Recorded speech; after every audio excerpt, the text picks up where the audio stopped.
All right, yeah, it's time for the latest reading from A Different Kind of Powder, Power by Jacinda Ardern. And this piece is referred to when the book came out, but I want to take you, I think it's 2023, take you to Auckland Airport, and I'm presuming it's the Koru Club.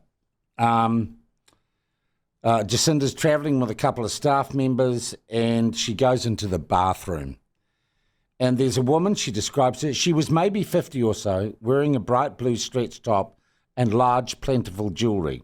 She clocked me at the basin, almost as though she knew I'd be there, and moved purposefully towards me. The woman at the airport didn't want to talk, though, not really. Instead, she stood next to me at the sink and leaned in closely, so close I could feel her heat against my cheek. I think it's breath against my cheek. But this is written by AI, so you're going to get that. I leaned away slightly, my hands still under the tap. I just wanted to say thank you, she said.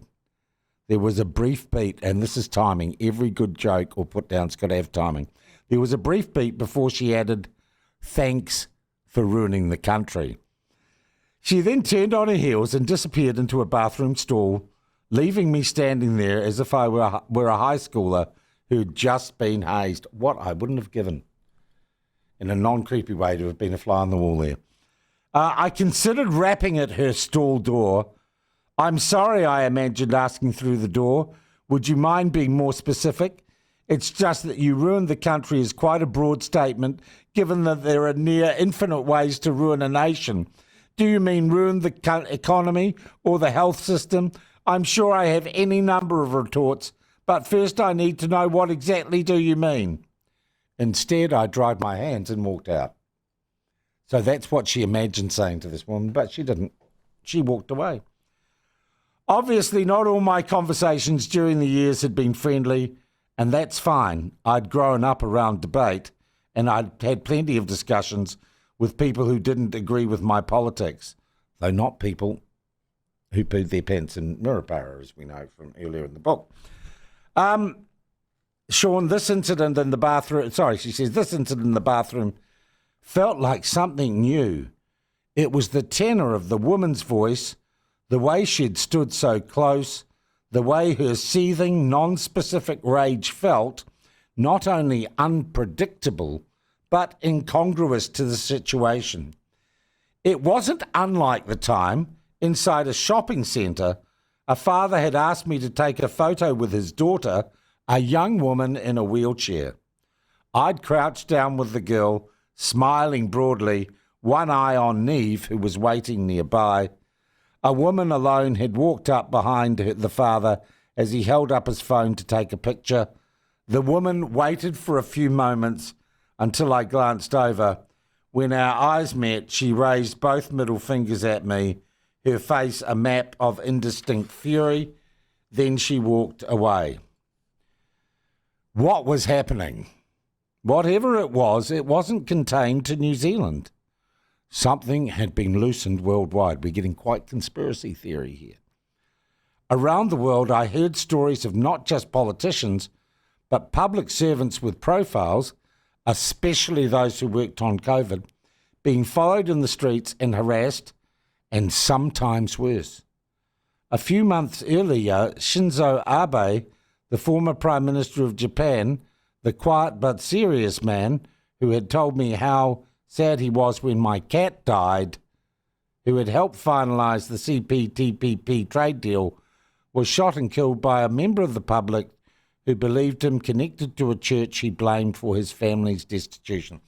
Now, this is interesting. In less than a page, or about a page in this book, we've gone from someone being a little bit mean to Jacinda Ardern in the Koru Club toilets at Auckland Airport, and she's managed to, in less of a page, be comparing that with being the Prime Minister of Japan being assassinated. And we didn't even notice that. Suddenly, her mind, someone's mean to me in the dunny, I could get assassinated. It's quite an amazing sort of mental leap, isn't it? I've been running on adrenaline for so long. All those sleepless nights, all that cortisol, all that fight or flight, it wears a person out. And it wasn't just something I was feeling on the inside. It seemed to me something I wore on the outside too. People often told me I looked tired, gaunt. Maybe you should eat a meat pie, more than one person had suggested to me. Fair point. I needed a meat pie. No, she didn't say that. When I was stressed, I couldn't eat, and these days I was always stressed. It's curious that it was all hitting now. After the 5 years we'd just had, the period was relatively calm, apart from the woman in the toilet. She didn't say that either. There was a steadiness to the days again, but I couldn't enjoy them, couldn't relax into the relative tranquility. Maybe I had been conditioned to crisis. I knew the next challenge, whatever it was, lay just around the corner. And when it came, I would need a full tank, more than enough in reserves. And I wasn't sure I had that anymore. It was time to say aloud what until then had been a thought in my head alone. And I'm just going to leave it there. That's like a cliffhanger. So no mention there of people being misogynistic to her or men being nasty to her, which will disappoint Tory whānau and the rest of the man-haters and the misinterests. We can blame that woman in the Corrie Club toilets, I think, for the demise of Jacinda Ardern. And that was tantamount to being assassinated, really. And a meat pie could have solved the whole thing. She just had a meat pie. It's amazing what you get out of that book. More tomorrow. You can all come back now, I guess.